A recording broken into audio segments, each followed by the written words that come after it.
झारखंड की चुनाव के ठीक 10 दिन पहले बीजेपी ने मैनिफेस्टो जारी कर मुद्दा सेट करने की कोशिश की। झारखंड में पार्टी ने मैनिफेस्टो को संकल्प पत्र का नाम दिया। गृह मंत्री अमित शाह ने मैनिफेस्टो जारी करने के बाद रांची समेत कुल 3 जनसभाओं को संबोधित किया और झारखंड की सोरेन सरकार को निशाने पर लिया।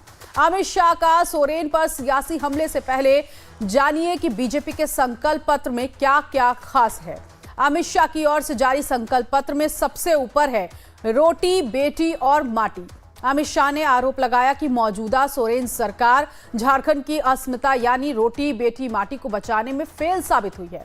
इन्हीं आरोपों के आधार पर अमित शाह ने कहा कि झारखंड का इस बार का चुनाव न केवल सरकार बदलने का चुनाव है, बल्कि झारखंड का भविष्य सुरक्षित करने वाला चुनाव है। रोटी, बेटी और माटी के अलावा देखिए कि बीजेपी के मैनिफेस्टो का हाईलाइट पॉइंट्स क्या है। इसमें सबसे ऊपर अगर बात करें तो भ्रष्टाचार। इसके बाद मैनिफेस्टो में घुसपैठिए को हटाने का जिक्र भी किया गया और यह मुद्दा तो रहा ही रहा, लेकिन इसके साथ ही साथ तीसरा जो सबसे बड़ा मुद्दा था वो था रोजगार। रोजगार पर सोरेन सरकार को लेकर सवाल उठाए हैं बीजेपी ने। चौथा बड़ा पॉइंट महिलाओं के खिलाफ अपराध, जिसके मुताबिक रेप के केस में 42% मामले बढ़े हैं। पांचवा पॉइंट, अगर इस पांचवें पॉइंट की बात की जाए तो झारखंड में तस्करी के मामले, जिसमें अमित शाह के मुताबिक नाबालिग लड़कियों की तस्करी और अपहरण के केस में झारखंड दूसरे स्थान पर है। तो ये तो बात 5 मुद्दों की जो संकल्प पत्र में बीजेपी ने अपनी बात कही। खास बात यह है कि बिरसा मुंडा की 150वीं जयंती को ध्यान में रखकर बीजेपी ने संकल्प पत्र में कुल 150 संकल्प जारी किए हैं, जिनमें कई मुफ्त की योजनाएं हैं। अब एक नजर देख लीजिए कि बीजेपी के संकल्प पत्र में जनता को लुभाने वाले कौन कौन से वादे हैं।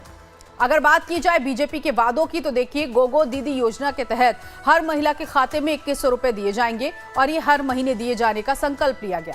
स्नातक और स्नातकोत्तर युवाओं को 2 साल तक हर महीने 2000 रुपए भत्ते के तौर पर दिया जाएगा, ये भी एक वादा रहा। इसके अलावा 5 साल में 2.87 लाख पदों पर नियुक्ति करेंगे, यानी कि 2,87,000 पदों पर नियुक्ति होगी और पहले साल में 1.5 लाख सरकारी पदों पर नियुक्तियां की जाएंगी। पेपर लीक को रोकने के लिए सख्त कानून बनाया जाएगा। अग्निवीरों को भी लेकर कहा गया कि अग्निवीरों को सरकारी नौकरी की गारंटी दी गई। 300 यूनिट बिजली फ्री देने का वादा किया गया है। 1.25 करोड़ घरों को सोलर ऊर्जा से जोड़ने का वादा किया गया। सभी परिवारों को 500 रुपए में गैस सिलेंडर का वादा किया गया।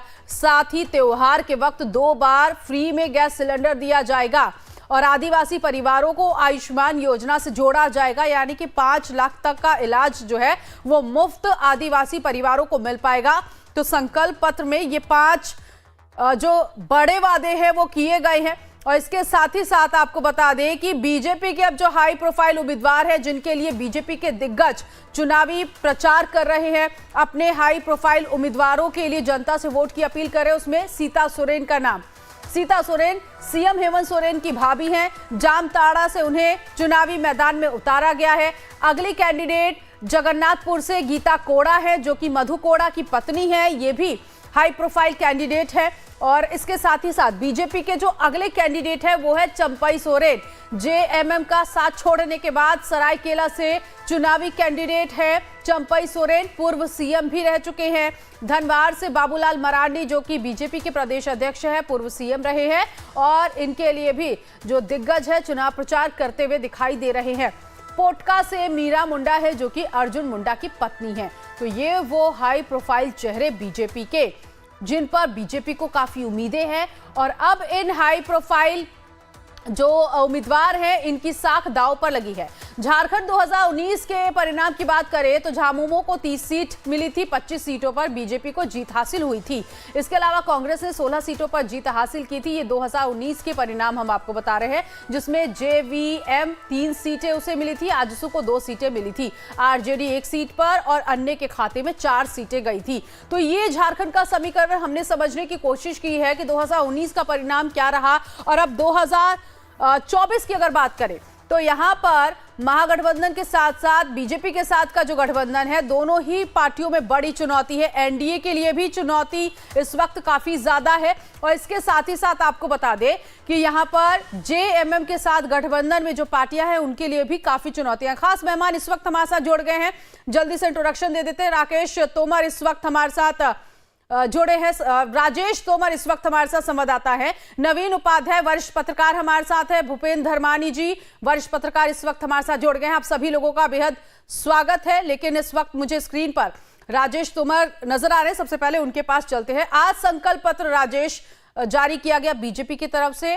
इस संकल्प पत्र में दिखाया गया कि बेटी रोटी और माटी और लोगों के लिए यहाँ पर जो संकल्प 150 लिए गए, क्या इस संकल्प पत्र के साथ बीजेपी कितनी मजबूत इस वक्त झारखंड में दिखाई दे रही है?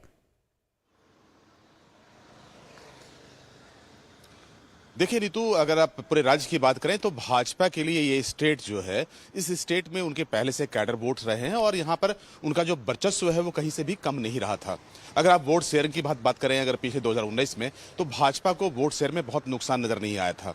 हाँ, पिछले बार बीजेपी जरूर हार गई थी, लेकिन इससे पहले बीजेपी की सरकार यहाँ पर हुआ करती थी। अगर आप सांसदों की संख्या को देखें, थोड़ा नुकसान हुआ, लेकिन इसके बावजूद 9 जो आउट ऑफ 14 यानी कि 14 में से 9 जो सांसद हैं आज भी भाजपा के हैं। तो भाजपा के लिए पूरा मैदान खाली है। अब यहां पर सवाल यह उठता है कि भाजपा इस बार विधानसभा चुनाव में फतह कैसे हासिल करेगी। तो सबसे बड़ी बात यह है कि जो मुख्यमंत्री हेमंत सोरेन है और जो साथ में जो इंडी गठबंधन में दूसरे दल हैं, अगर उनके परफॉर्मेंस की बात करें तो कोरोना काल से लेकर अब तक उन्होंने अपने हिसाब से काम किया है और कई उनके फ्लैगशिप कार्यक्रम है जिसके भरोसे उनको लगता है कि एक बार फिर से जनता उनको सत्ता में बनाए रखेगी। उसमें से उनका 1932 का खतियान है।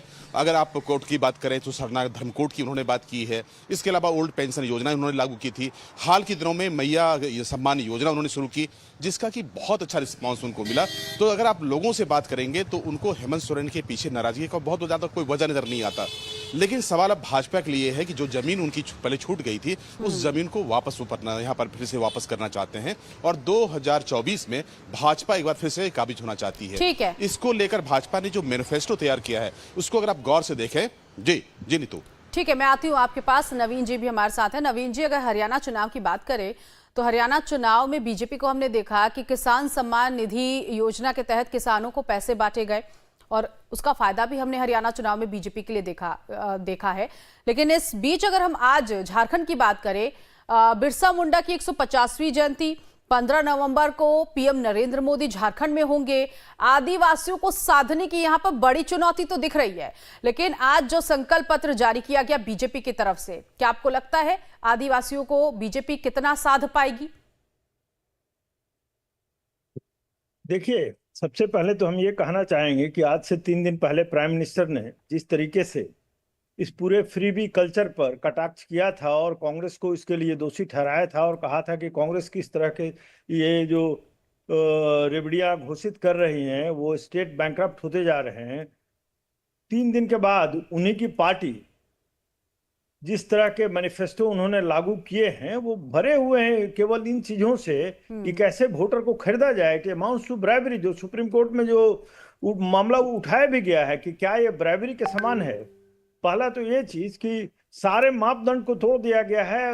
2 सिलेंडर, 2000 रुपये आपको बेरोजगार भत्ता, 2100 वीमेन को हर तरह का प्रलोभन, पहला चीज वो। दूसरा चीज जो बीजेपी का एक आइडियोलॉजिकल मुद्दा रहा है, डिवाइड एंड रूल, उसमें अगर आप देखिएगा तो बीजेपी ने जो मुद्दे उठाए हैं वहां पर कि ट्राइबल पॉपुलेशन घटते जा रहा है और बांग्लादेश से लोग आकर ट्राइबल को विस्थापित कर रहे हैं, उनके जमीन जायदाद को कैप्चर कर रहे हैं। आई थिंक अगर आप देखिएगा तो ट्राइबल पॉपुलेशन के घटने अगर पिछले 100 साल से अगर देखिएगा ट्रेंड, तो ट्राइबल पॉपुलेशन घटते रहा है झारखंड में। डेटा अगर उठा के देखिएगा, मेन कारण ये रहा है कि बिहार और अन्य जो नियर बाय स्टेट्स है वहां पर लोग काफी हद तक वहां पर जाकर स्थापित हुए हैं, उन्होंने जमीन खरीदी है क्योंकि झारखंड एक रिसोर्स रिच स्टेट रहा है। तो बीजेपी ने ट्राइबल को वू करने के लिए 2 फ्रंट पर कोशिश की है। एक तो प्रलोभन दिया है और दूसरा ये एक भय का माहौल क्रिएट करने की कोशिश की है कि खतरा है आपके अस्तित्व को लेकर। ये बीजेपी का पुराना, आज से नहीं, जैसा आपके कलीग तोमर जी भी कह रहे थे, बीजेपी का एक यहाँ पर काफी वर्चस्व रहा है और थ्रू आउट रहा है, और उसको बीजेपी इनकैश करने की कोशिश कर रही है, क्योंकि केवल ये बीजेपी ने रियलाइज किया है कि केवल प्रलोभन देने से ये होगा नहीं, इसलिए कि शिबू सोरेन ने भी काफी हद तक, जो आपके कलीग कह रहे थे उन्होंने पॉइंट आउट किया सही, कि बीजेपी शिबू सोरेन ने कई बहुत ही ऐसी योजनाएं लागू की जिसका बहुत इंपैक्ट पड़ा है। हाँ। तो उसको अगर दोनों घटनाओं को माइनस कर दिया जाए तो ये एक फियर साइकोसिस जो क्रिएट करने की कोशिश की गई है, बीजेपी उस पर चाहेगी कि वो उनके फेवर में वर्क करे। ठीक है नवीन जी, आती हूं मैं आपके पास। भूपेंद्र जी, क्या ऐसी मुश्किलें हैं भारतीय जनता पार्टी के लिए झारखंड में कि अब जिस तरह से नवीन जी कह रहे थे कि मुफ्त की रेवड़ियों के खिलाफ जो भारतीय जनता पार्टी थी, आज तो वो मुफ्त में गैस सिलेंडर, त्योहार में 2 बार फ्री गैस सिलेंडर, और ना जाने कितने संकल्प ले लिए, कितने वादे दे दिए जनता के बीच उन्होंने रख दिए। तो ऐसी कितनी बड़ी चुनौती है। और दूसरा ये क्योंकि ये बहुत खास हो जाता है कि 15 नवंबर को पीएम का झारखंड आना और कई बड़े ऐलान, कई बड़ी सौगातें भी होंगी। इसका जवाब भी मैं राजेश से लूंगी कि क्या कार्यक्रम है वहां पर 15 नवंबर को लेकर। लेकिन ये कार्यक्रम ये बताता है कि भारतीय जनता पार्टी एक बार फिर से आदिवासी बेल्ट में अपनी जो पकड़ है मजबूत करने की पूरी कोशिश कर रही है। और देखिए 15 नवंबर के बाद क्या 20 नवंबर को चुनाव होने हैं, और उन सीटों पर चुनाव होने हैं जो SC ST सीटें हैं, 38 जो विधानसभा क्षेत्र है वहां पर चुनाव होने हैं। भूपेंद्र जी। सबको नमस्कार। रितु जी, ऐसा है जो अभी अभी नवीन जी बात कर रहे थे और उससे पहले आपके संवाददाता भी वहां से बात कर रहे थे। अगर कोई पार्टी आज विरोध में है फ्री बीज के, तो उसको भी इलेक्शन तो लड़ना ही है ना। हरियाणा में भी आपने हरियाणा का जिक्र किया, हरियाणा में भी इस प्रकार की घोषणाएं हुई हैं और हरियाणा में जितने भी दल लड़ रहे थे सबने की हैं। सवाल ये है कि इसके ऊपर बैन लगना चाहिए। जैसे वो 1 नेशन 1 इलेक्शन की बात कर रहे हैं, तो इसका मतलब हो तो नहीं गया ना 1 नेशन 1 इलेक्शन। वो तो जब होगा तब सबके लिए होगा। सिमिलरली ये उनकी तरफ से एक डिमांड है कि ये फ्री बीज बंद होने चाहिए, लेकिन जब तक बंद नहीं होते हैं, अनाउंसमेंट जारी रहती हैं, तब यू हैव टू कम्पीट।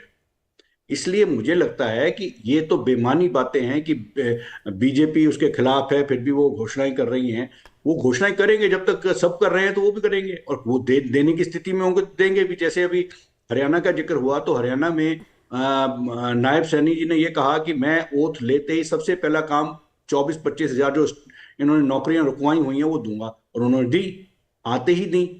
तो मेरा मतलब कहने का यह है कि प्रश्न ये होता है कि जो आप फ्री बीज घोषित करते हैं या जो भी घोषणाएं कर रहे हैं, उस पर आप कितने खरे उतरते हैं, उनकी इंप्लीमेंटेशन पार्ट क्या है।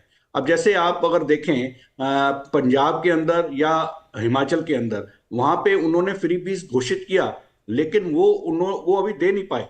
वहां पे 3 साल होने लगे हैं हिमाचल में सरकार को, और 3 ही साल यहाँ पर होने लगे हैं अपना पंजाब के अंदर। आप देखिए वहां पर अभी भी जो 1000 रुपया महिलाओं के लिए घोषित किया था, आज तक नहीं दे पाए हैं।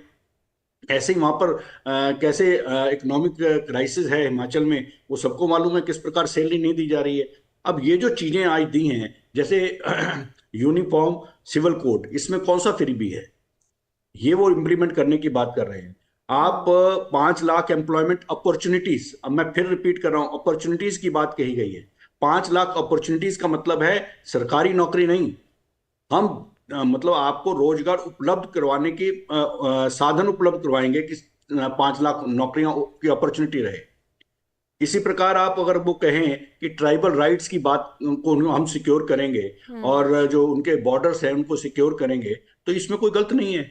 कुछ चीजें ऐसी है ना, अब इन्फिल्ट्रेशन भी आपको मालूम है कि वहां पर जिस प्रकार का एक महिलाओं को अधिकार है, जिसका फायदा उठा के वहां पे जो लोग आ रहे हैं, ज्यादातर जो कहा जाता है कि बांग्लादेशी आ रहे हैं, और वहां की जो ट्राइबल महिलाएं हैं उनसे इसीलिए सिर्फ विवाह कर रहे हैं जैसे कि प्रॉपर्टी राइट वहां पे उनको लीगली मिल सके, और मिला है वहां पर। और आप देखिए ना कि अगर आप पिछली डेमोग्राफी उठाएं तो पिछले वर्षों के अंदर कितनी ड्रास्टिकली ट्राइबल बेल्ट के अंदर प्रॉपर्टी भी ट्रांसफर हुई है, और किस प्रकार वो जो डेमोग्राफी है चेंज हो रही है, हाँ। ट्राइबल पॉपुलेशन कितनी रिड्यूस हुई है, उसकी तरफ चिंता तो करनी पड़ेगी। आपने जैसे कहा कि बिरसा मुंडा जी की जयंती के ऊपर 150वीं जयंती है तो उसके ऊपर प्रधानमंत्री पहुंचेंगे। वो तो पहले भी पहुंचे थे, जब उनकी और जयंती थी तब भी गए थे। हाँ। तो बिरसा मुंडा जी के लिए उनका जाना ये वो कोइंसिडेंस है कि वो उस समय पड़ रहा है। लेकिन आप देखिए ना कि ट्राइबल महिला को उन्होंने उच्चतम पद तक पहुंचाया है।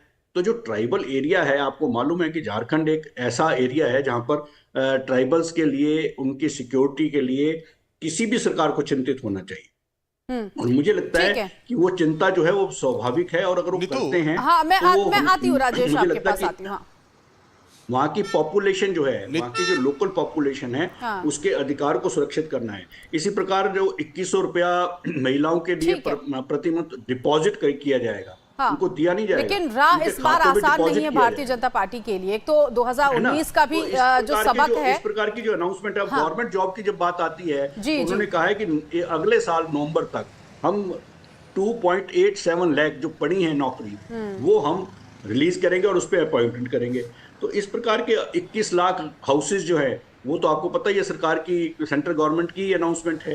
तो इस प्रकार की जो घोषणाएं हैं, मुझे लगता है कि चुनाव के अंदर ये होती हैं, पर इसमें जो एक पॉजिटिव एस्पेक्ट है उसकी तरफ भी हमें, मेरे को लगता है, ध्यान ठीक देना है, चाहिए। चलिए, ठीक ये है। जैसे हाँ, मैंने आपको राजेश। कहा यूसीसी।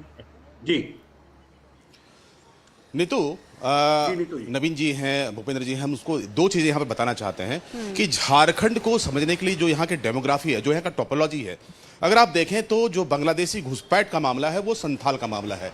उस क्षेत्र को अगर आप छोड़ दें तो 4 ऐसे क्षेत्र हैं जहां पे बांग्लादेशी कोई समस्या नहीं है। तो घुसपैठ की बदलू कर जो बातें हुई और जिसको लेकर गृह मंत्री ने कहा कि घुसपैठियों को बाहर किया जाएगा, चिन्हित किया जाएगा, जो आदिवासी अस्मिता के साथ खेला उसको वापस किया जाएगा। लेकिन आपको बताते हैं कि जब ये मामला गरमाया, हाईकोर्ट ने संज्ञान लिया, तो जो हल्फनामा दायर किया गया गृह मंत्रालय की तरफ से, उसमें ये बातें नहीं साफ साफ कही गई। उसमें कहा गया कि ये जो आदिवासियों की संख्या कम हुई है उसके पीछे क्रिश्चियनिटी ज्यादा जिम्मेदार है, जो उनका कन्वर्सन हुआ है, जो आदिवासी हैं, सामान्य आदिवासी जो क्रिश्चियन धर्म को अपनाया है, उसके वजह से ये संख्या ज्यादा कम हुआ है। उन्होंने कैटेगोरिकली ये नहीं उसमें दर्ज कराया है कि बांग्लादेशियों की कितनी घुसपैठ हुई। हेमंत सोरेन सरकार की तरफ से यह दलील दी जा रही है कि जो इंटरनेशनल बॉर्डर है वो केंद्र सरकार की जिम्मेदारी है, बीएसएफ की जिम्मेदारी है कि वहां पर घुसपैठ रोकें।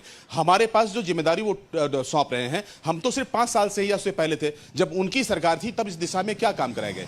जब उनके विधायकों ने सवाल खड़ा किया था, भाई बांग्लादेशी घुसपैठ है रघुबर सरकार में, तब सरकार ने कोई कार्रवाई क्यों नहीं की। तो ये एक चुनावी मुद्दा है। देखिए यहां पर 2 गेम चेंजर हैं नीतू, जो समझने वाली बात है झारखंड में, कि आदिवासियों में खासतौर पर महिलाओं की संख्या काफी ज्यादा है, और दूसरा जो यूथ हैं, जो यंग हैं, पिछली सरकार सिर्फ जो युवा थे, उनके जो बेरोजगार थे, उनके वजह से यहां पर सरकार हारी थी, क्योंकि रघुवर सरकार काम कर रही थी। लेकिन जब बेरोजगारों को जो सम्मान नहीं मिला तो वो एक बहुत बड़ा गेम चेंजर हुआ था। तो इस बार भी जो भाजपा है उनकी कोशिश है कि जो महिलाओं के मुद्दे हैं उस पर ज्यादा उन्होंने फोकस किया, चाहे वो गोगी दीदी योजना हो, चाहे आप बेरोजगारों की बात की कि उनको वो नौकरियां दी जाएंगे।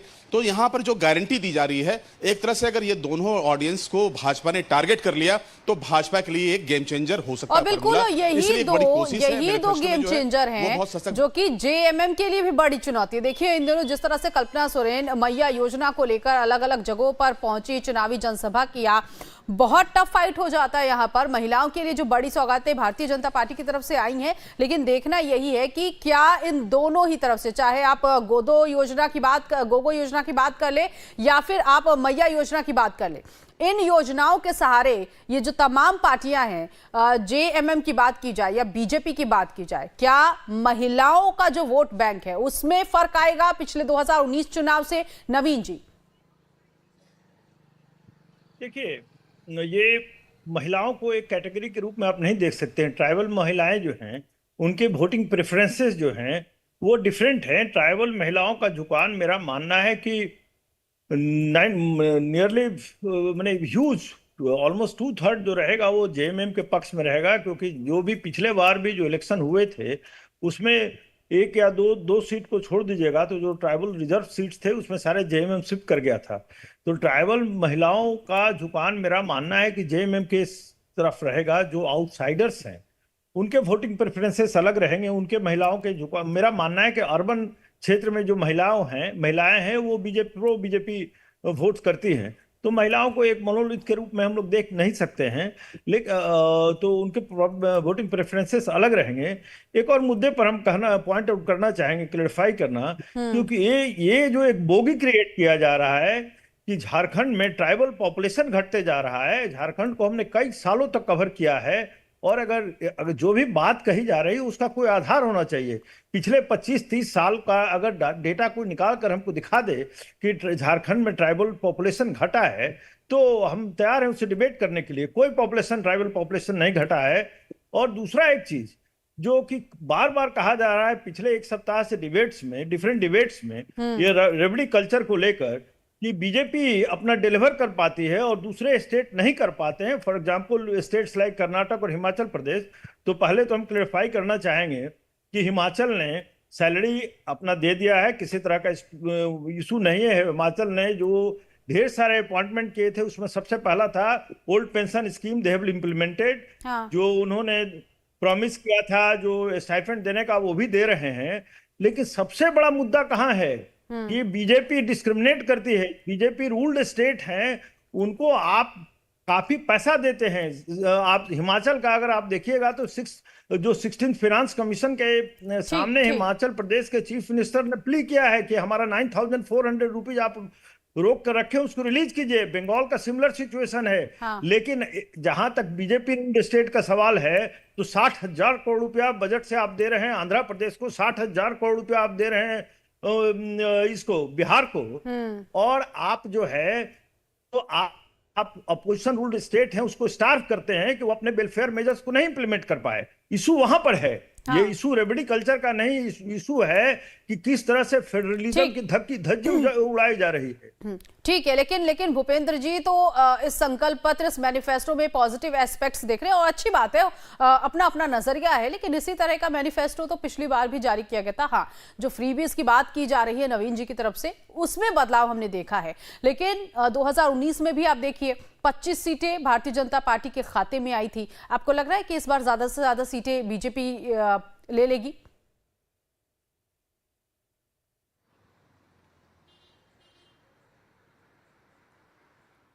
भूपेंद्र जी, आपकी आवाज नहीं मिल पा रही है, अनम्यूट कर दीजिए आप। मेरा ये कहना है जी कि आज की जो भी हमारी चर्चा है इसमें जो फर्स्ट हैंड इंफॉर्मेशन है वो राजेश जी के पास है। राजेश जी ने जो फीडबैक दिया है वो धरातल से जुड़ा हुआ है। हमारे पास जो फीडबैक है वो स्वाभाविक रूप से मीडिया के थ्रू जो आया है वही है। लेकिन मैं एक बात जरूर बताना चाहूंगा कि जो एक शेयर स्टेट का होता है उसको देने के लिए केंद्र बाध्य होता है और वो देता है। हाँ, ये अवश्य है कि जो ग्रांट है या लोन है उसको वो किस प्रकार डिस्ट्रीब्यूट करता है, इसमें डिस्क्रिमिनेशन हो सकता है। हुआ है या नहीं हुआ ये तो आंकड़े आपकी रिसर्च टीम जांचे कि कितना किसको दिया है, क्योंकि इसके ऊपर किसी भी प्रकार के कमेंट करना मेरे लिए ठीक नहीं है जब तक मेरे पास ऑथेंटिक डाटा ना हो। और दूसरी बात यह है कि आपने अगर अभी देखा हो, इसके ऊपर मैं इसलिए कहना चाह रहा हूं कि अभी जो हाल ही में 70 साल से ऊपर की उम्र वालों के लिए इन्होंने हेल्थ स्कीम जो रिलीज की है प्राइम मिनिस्टर ने, उसको लेके उन्होंने स्पेसिफिकली नाम लिया है कि दिल्ली और बंगाल ने इसको इम्प्लीमेंट नहीं किया है। तो आप ये देखिए कि वो स्कीम्स जो सरकार लाना चाहती है केंद्र की, उसको वो बेनिफिट नहीं देना चाहते हैं। क्यों नहीं देना चाहते हैं? अब उस दूसरी बात जो पंजाब में हो रहा है, पंजाब में जो एक वहां पर हेल्थ नेटवर्क था, हेल्थ सेटअप था, जो केंद्र से अगर पैसा आ रहा है तो केंद्र के हिसाब से पैसा चलेगा ना। अगर आप किसी स्कीम के ऊपर लगा रहे हैं उसमें आप अपना नाम जोड़कर उसको, आप जो पुराने पीएचसी बने हुए हैं, प्राइमरी हेल्थ सेंटर बने हैं, उनको चेंज करके आप मोहल्ला क्लिनिक बनाने की कोशिश करेंगे तो ऐसे तो केंद्र सरकार का पैसा नहीं चलेगा ना। सिमिलरली जो भी हिमाचल की बात कही, हिमाचल की तो मेरे पास फर्स्ट हैंड इंफॉर्मेशन इसलिए है कि उन्होंने अभी जो 31 तारीख को पैसा रिलीज किया है वो उसमें भी उन्होंने डीए अपना 2024 के जनवरी तक का रिलीज किया है। उससे आगे की उन्होंने अभी नहीं दिया है और उसका एरियर भी नहीं दिया है। और वहां पर इस प्रकार का क्राइसिस लेकिन वही नहीं लेकिन है। अब देखना यही क्योंकि है हम- कि इन मेरे मैनिफेस्टो कई के मित्र जरिए जो हैं, किस पार्टी को कितनी सीटें मिल पाती है। जेएमएम का मैनिफेस्टो, अब इसका भी इंतजार करना होगा, क्या कुछ कहा जाएगा उस मैनिफेस्टो में, रोटी बेटी माटी के लिए क्या खास होगा। फिलहाल बहुत शुक्रिया आप तीनों का ही हमारे साथ जोड़ने के लिए। तो कुल मिलाकर झारखंड चुनाव को लेकर इस वक्त तमाम पार्टियां पूरी ताकत के साथ अंतिम चरण में हम कह सकते हैं कि जो पार्टियों की तैयारी है वो देखी जा रही है। 15 नवंबर को पीएम नरेंद्र मोदी का झारखंड दौरा है, बिरसा मुंडा की जयंती है और इस जयंती पर झारखंड में पीएम नरेंद्र मोदी आगे क्या रणनीति सेट कर पाएंगे, या यूं कहा जाए भारतीय जनता पार्टी आगे दूरदर्शी तरीका जो उसका है यहाँ की राजनीति को और आगे अमली जामा पहनाने का, ये देखने वाली बात होगी। फिलहाल 15 नवंबर को जो कार्यक्रम बड़े स्तर पर किए जा रहे हैं, 2 चरणों में चुनाव होंगे झारखंड में, 81 विधानसभा सीटें हैं। लेकिन अब देखना यही है 23 को जब परिणाम आएगा, जीत किसके सिर पर सचता है उसका सेहरा। फिलहाल इस खास पेशकश में अभी के लिए बस इतना ही, लेकिन लाइव टाइम्स पर खबरों का सफर जारी है। अब बने रहिए हमारे साथ।